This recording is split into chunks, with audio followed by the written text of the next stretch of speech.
இன்றைக்கி ஹோட்டல் சுவையில் நல்ல ஒரு அருமையான கொத்தமல்லி சட்னி எப்படி செய்கிறதுன்னு தான் பார்க்க போகிறோம். இட்லி தோசை கூட வச்சு சாப்பிட்றப்ப டேஸ்ட்டு ரொம்பவே அருமையாக இருக்குங்க.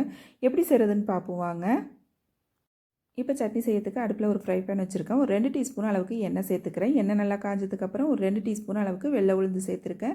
நீங்கள் வேணால் கருப்பு உளுந்து கூட சேர்த்து செய்யலாம், அதுவுமே டேஸ்ட்டு நல்லாயிருக்கும். இப்போ உளுந்து வந்து பார்த்திங்கன்னா நல்லா பொன்னிறமாக நிறம் மாறி வறுபட்டு வரணும். உளுந்து வறுபட்டதுக்கப்புறம் ஒரே ஒரு பெரிய வெங்காயம் மீடியம் சைஸில் உள்ளது, ஒரே ஒரு தக்காளி பழம் சேர்த்துருக்கேன். அப்புறம் பார்த்திங்கன்னா காரத்துக்கு தகுந்த அளவு பச்சை மிளகாய், ஒரு 4-5 பூண்டு பல் சேர்த்துக்குங்க. சேர்த்து இப்போ இந்த வெங்காயம், பச்சை மிளகாய், தக்காளி பழம் எல்லாம் நல்லா வதங்கி வரட்டும். நல்லா அதோட பச்சை வாசனை போய் நல்லா வதங்கி வரணும்.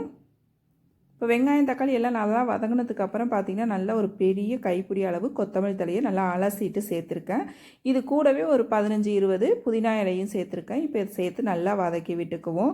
இந்த கொத்தமல்லி தழை பார்த்திங்கன்னா லைட்டாக அந்த சுருங்கி வர வரைக்கும் நம்ம வதக்கணும்னா போதும், ரொம்ப நாளி வதக்கிடக்கூடாது. நம்ம அதிகமாக வதக்கணும் அப்படின்னா சட்னியோட நிறம் மாறி போயிடும். அதனால் லைட்டாக வதக்கிக்கிங்க. இது கூடவே ஒரு சின்ன துண்டு புளி, ஒரு 1/4 கப் அளவுக்கு தேங்காய் துருவல் சேர்த்துருக்கேன்.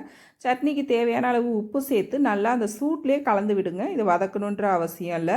நல்லா இதை கலந்து விட்டு ஆற வச்சு எடுத்துக்குவோம். ஆறுனதுக்கு அப்புறம் மிக்ஸி ஜாரில் சேர்த்து கொஞ்சமாக தண்ணி சேர்த்துட்டு இந்த சட்னியை பார்த்திங்கன்னா லேசாக கொரகொரப்பு இருக்கிற மாதிரி அரைச்சி எடுத்துக்கணும். அப்போ தான் டேஸ்ட்டு நல்லாயிருக்கும்.